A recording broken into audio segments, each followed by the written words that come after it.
I think if I hear you call me Becky one more time, six-pack, I'm gonna pop your tops. All six of them. Who are you?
Say that sometimes when you have a traumatic experience that it can alter your perception. I can communicate with the other side.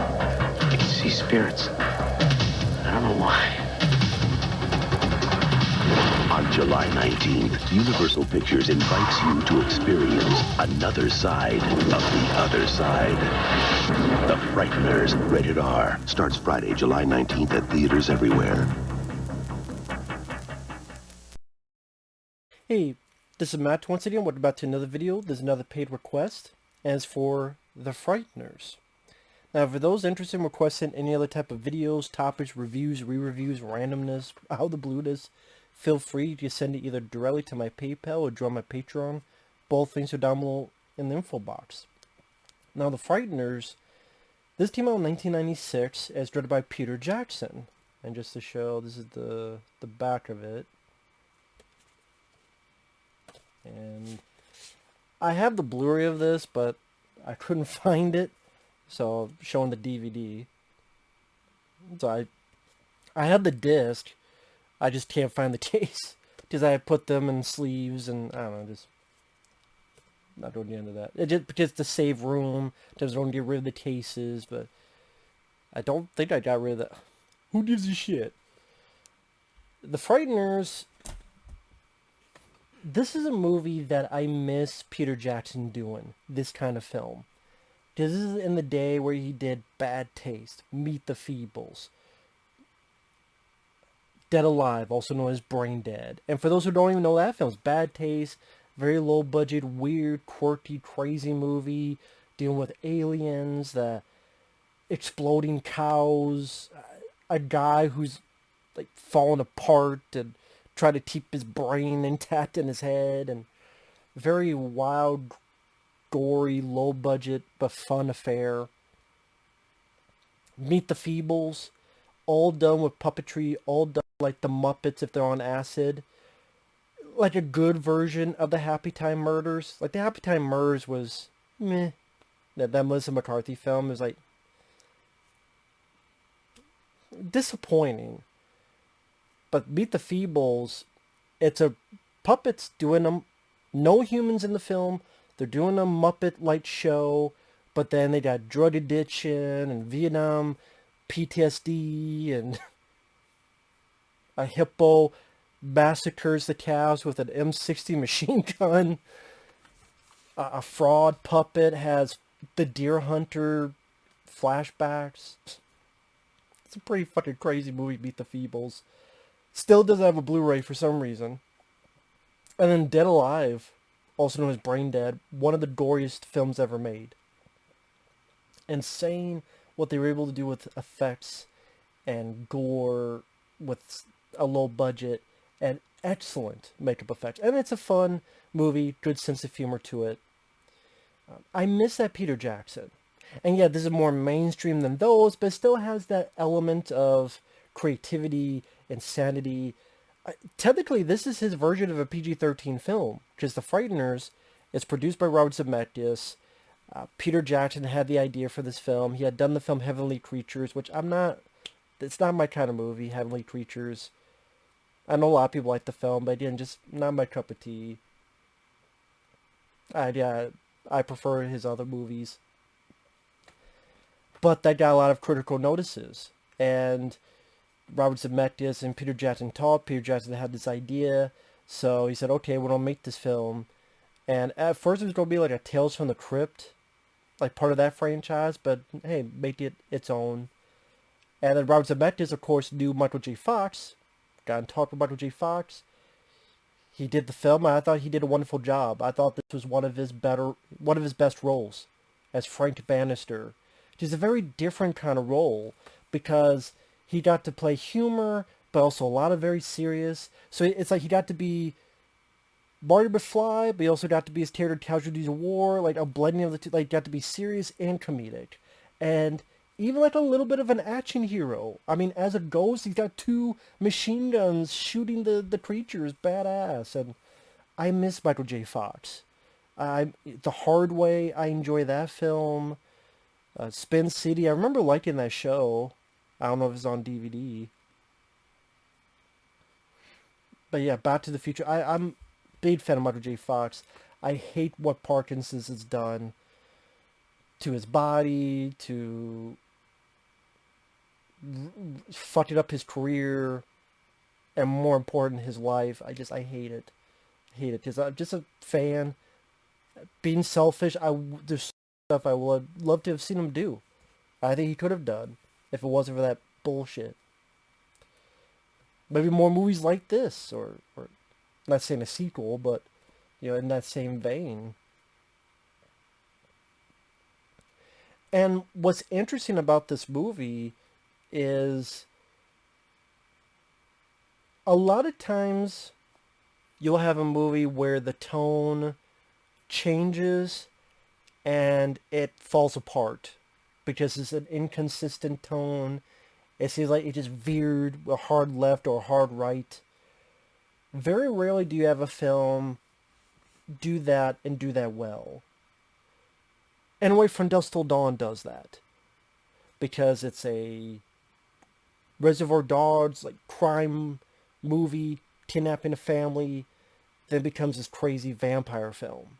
Here, it's sort of a horror comedy, like a little bit more edgy Ghostbusters in the first half. A little bit older Ghostbusters type of comedic ghost horror movie. And then it veers into a very intense thriller. I thought it did that fairly well in this. And it was a very interesting story to see where this was leading to and where this was going. Along with solid visuals, good camera work. The beginning, where the camera's going towards the house and then to the window, and the way the camera's going around the house as Dee Wallace from E.T., Critters, various other movies, Cujo. She's chased by this ghost that's going through the walls and the rug, and while this caretaker of the house is shooting at her with a shotgun, blowing up the rug, and then you lead into the story of the film. And again, it's tricky to meld all those styles together, but I thought it did it very well with some very eccentric characters like Jeffrey Combs, which I'll get to him. But Michael J. Fox, he plays a guy who's technically a con man. He could see ghosts. You find out that he was in this accident and his wife died, and after that he was able to see ghosts. And so working with ghosts, one of them is Chi McBride, who I've seen him in a couple other stuff. He played Will Smith's boss in iRobot, among other movies. He's like a ghost, you could tell he's from the 70s, and then you have this nerdy ghost who's like from the 1950s, and then you have much older Ghost the Judge, played by John Astin, Mr. Gomez Addams himself from the original Addams Family TV show. and they help Michael J. Fox. There's a haunting, he comes in, does his bullshit, the ghosts leave, he gets paid, so on and so forth. Very interesting idea. It's not many films I could think of where you have a con man who actually uses ghosts with the cons. And I thought the effects of the ghosts worked for the time. Much more of a bluish glow to them. I thought they worked fine for what they have to be. And there's some pretty chuckle-worthy moments. For example, some of the pieces of dialogue where Michael J. Fox is talking with the ghost. Come on, man, I want a cigar. Hey, listen, man, you can't smoke. You could blow the smoke in my face. If I light a cigar, I'm going to blow my lunch in your face. Or even some of the physical stuff, like part of the con, you have this couple. I forget this lady's name. Trini Alvarado? She's with this guy played by Peter Dobson. And again, as part of the con, their home is haunted. He comes in, and then he has this bullshit thing. And even Peter Dobson, I thought he was a fun, little bit of an asshole husband. But he said there, he's going, this is bullshit. This is total bullshit. Like, the way he said that made me laugh. Because it's just that dumbfound, I know the bullshit, just this easy agitation to Michael J. Fox's presence. And Michael J. Fox pulls out a gun, but it's like holy water. Which, that looks like something that Peter Venkman would have. He didn't have it, but I could see Peter Venkman having a gun, but it's holy water. And this noise like, and even Peter Dobson grabs it from him and, get out of here. And he's pulling the triggers, you just have this pew, pew, pew, as he did Michael J. Fox out. Other people in the film, Troy Evans, who plays the sheriff. He's been in a lot of stuff. He was in Ace Ventura: Pet Detective. He was the guy who was with Courtney Cox, and he committed suicide, but he was really murdered when he was thrown off the balcony. Troy Evans, he's been in a lot of other stuff too. What I liked about the sheriff is that he overall does like Michael J. Fox's character. He's not the typical asshole, stereotypical one-note sheriff. He's like, hey man, you gotta come in and, oh come on, this is ridiculous. You think he can do this? Like, he's trying to be reasonable considering all the weird circumstances. So I like that the sheriff wasn't just this one-note caricature of a villain. Or one of the villains, you know, that type of thing. Jeffrey Combs comes in as this FBI agent that is...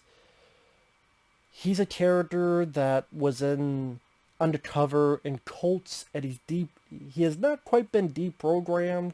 So he has hair that looks like Hitler, short, jittery, he'll vomit if a woman yells at him.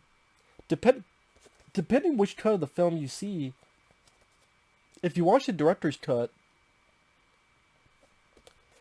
when he puts his hands up, he has little swastikas because he was, as it says in the director's cut, a sex slave for the Manson family. So you tell this guy's not all there. And Jeffrey Combs from Reanimator as Dr. Herbert West, he's having a ball in this movie. It was great to see him play off against Michael J. Fox and just such a weird, creepy Agent Dammers is just a completely fucked up individual, and it again makes you wonder what the hell is he going to do next. And like I said, it's interesting how, okay, the first half of the film, it's lighter in tone. We're getting to know the characters, Michael J. Fox, this lady here, Trini Alvarado, this lady right here. We're getting to know the ghosts, which, again, you see those two there.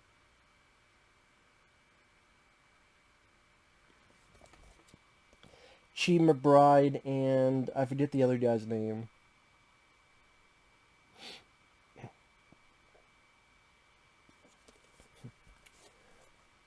And that works, again, to get us used to this environment, this world, these characters. And then when it goes to the serious, it works because the story is still strong. It's interesting. I remember the first time I saw this, I didn't quite figure where it was going, and it was actually a nice welcome surprise.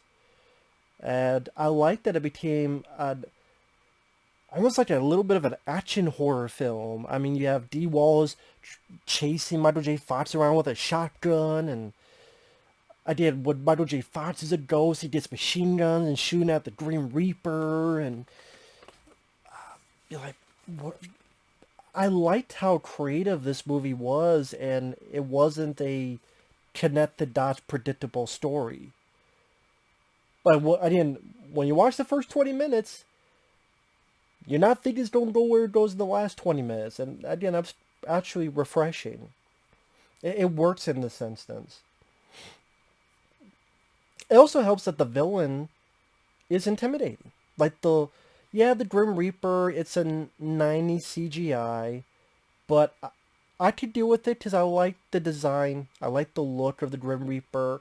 And it's an intimidating, figure where it doesn't fuck around. It'll reach into you and squeeze your heart and does damage, has a bit of a body count.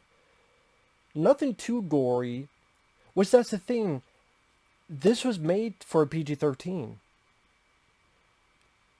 But then the MPA said there's no way this is going to get an R rating.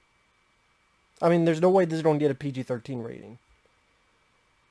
And Peter Jackson was a bit pissed. He's like, well, fuck.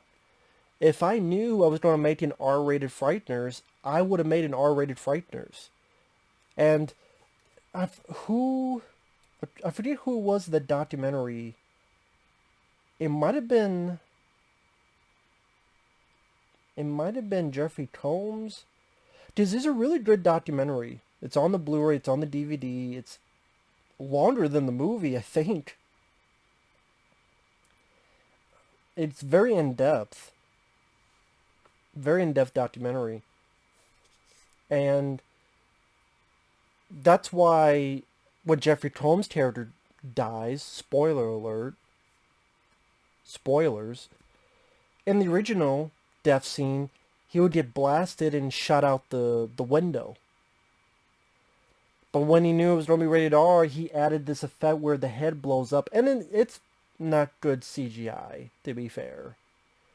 But it goes by very quick, and it works for what it has to be. I remember when I first saw it, I went, oh shit. And I wish in retrospect, they would have said, just make an R-rated Frighteners movie. And that is one thing. It still works for what it is. But I do wish in retrospect, they just said, fuck it from the get-go. Let's make an R-rated. Which I don't know why they thought this would be PG-13 with this story.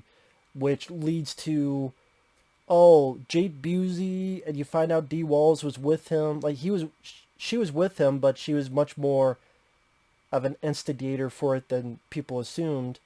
Where they're going around murdering people in this hospital, and like a Bonnie and Clyde, natural born killers. Bonnie and Clyde is not the right term. More natural born killers. That's really what they were. Like, just massacring people. And again, all this intense stuff. I don't know why the fuck they thought this would be PG-13. Oh well. But yeah, just how fucking bonkers the film gets. Arlie Ermey, may you rest in peace. He's one of the ghosts at the graveyard, and his interactions with Michael J. Fox, like, holy Jesus. I almost want to say this is a sequel to Full Metal Jacket, but it's not, because they do say the character's name, and the character's name is not the same as it was in Full Metal Jacket. I wish they didn't say his name, though.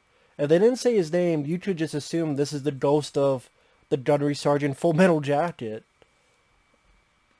Or they should just put the name in there. Was it Hartman in Full Metal Jacket? I think here is like Harris or something. Like, they could have just said Hartman and, yeah, just add in their Easter egg. And people just go, is this a sequel to Full Metal Jacket? It could be. I mean, if they didn't add that, he's acting and looking just like him in Full Metal. I mean, and that was fun to see. It was fun to see Arlie Ermey. You doing his thing.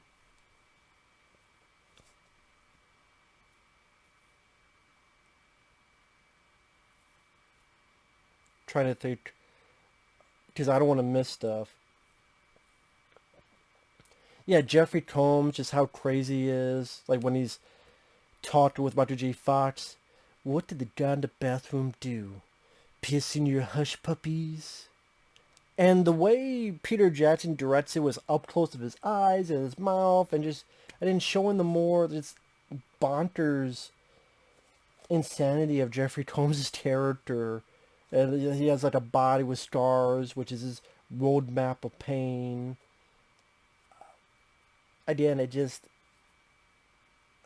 that, and I like that it becomes, like I said, it goes from a comedy to like almost a horror, a little bit of an action movie. Just like I said, it's now Michael J. Fox needing and wanting to protect this girl, protect this lady, because she's the next on the list, and doing whatever he can to protect her. She has the idea of freezing him, and he's a ghost, and trying to stop it, and then, hey asshole, shooting him with a machine. I mean, that's is a nice change of direction, where I could see people being at first bothered by it, because it gets to a point where the friendly, like his buddy, the ghosts are gone. Because his Grim Reaper, that was another interesting idea, that the Grim Reaper could kind of kill the ghosts. More like they go to another plane of existence. Higher plane. And, yeah, I thought that was interesting too. How, again, it could just take and rip the, I don't know what you call it, whatever it is, and break it apart. Looks like a glowing white ball, and just snuff it out. But then they just go up to heaven or wherever. So I just see, you're being friendly with these characters, and then they disappear until the end of the film. Maybe some people feel those characters are missed. I understand that, but at the same time, I thought, okay, they are helping them out, but now it does showcase more about Michael J. Fox as a hero. Number one, redeeming. It's not his fault his wife died, but still, he couldn't save his wife. He could save this girl, and he does save her. And pretty badass in doing it. And again, I thought the way Peter Jackson directed it, like when Michael J. Fox wakes up from the being frozen, and it's like, wakes up, and the camera's really up close on his face. You see all the crystals and the freezing points on his face.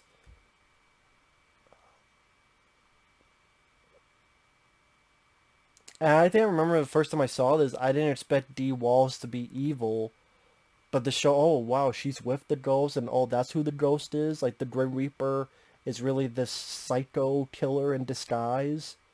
Taking this mantle, and then goes back to Jake Busey. I thought Jake Busey channeled Gary Busey in this, in the right way. Like, this was a much better villain than The Hitcher 2. I've been waiting... And you just keep waiting because your film fucking sucks. Like, this is a better villain for Jake Busey than that piece of shit.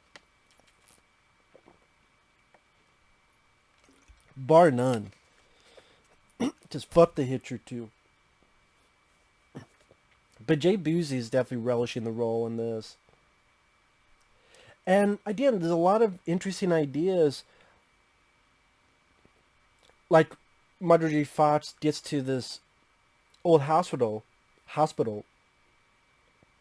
and how because he could see in between worlds, it's him being forced to see the massacre, and boom, back to normal. But then he turns a corner, now he's back to that hospital again, and showcases how that could be a detriment, because there are times where he's lost in the maze of his mind in this backstory, while you have this real person that could very easily kill him.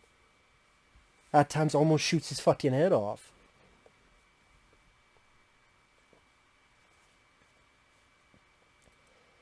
And, you know, it has a satisfying ending. There's no... The one thing that I thought was a mistake that they cut out was John Astin as the judge. There's a point in the museum where he's cut in half, and then you never see the judge again.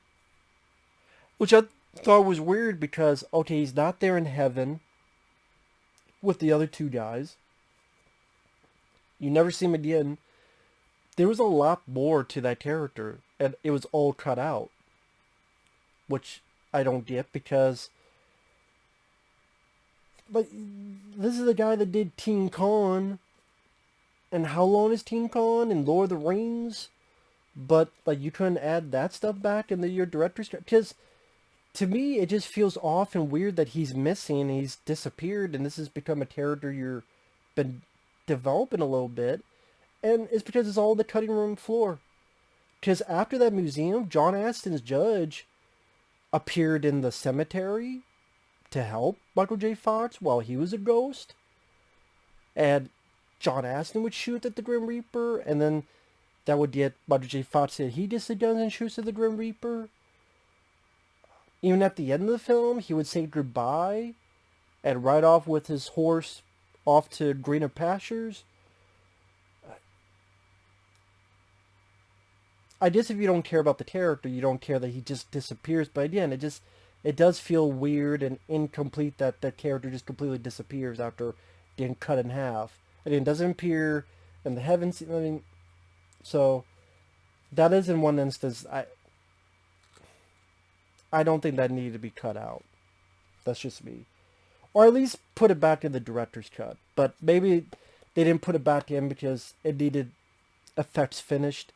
And those effects weren't finished and they didn't have the money for it. So maybe that's why.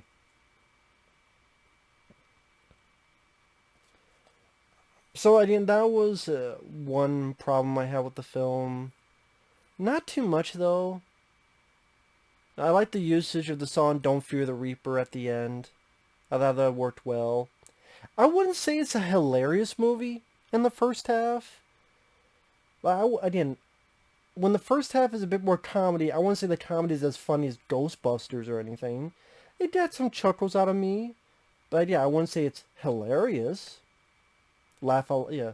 There's a couple ones that made me laugh, but not the funniest movie ever or anything. So I guess out of that's a nitpick or something. I guess, you know, because it's labeled as a horror comedy, like I said, to me, I looked at this more as a horror thriller, but, you know, there's comedy in it. And I guess I would say the horror thriller elements, I think, work better than the comedic elements. I probably would say that, but the comedy is still fine. And like I said, it still does a good job with the tone, so it doesn't feel a groan-worthy out-of-placeness.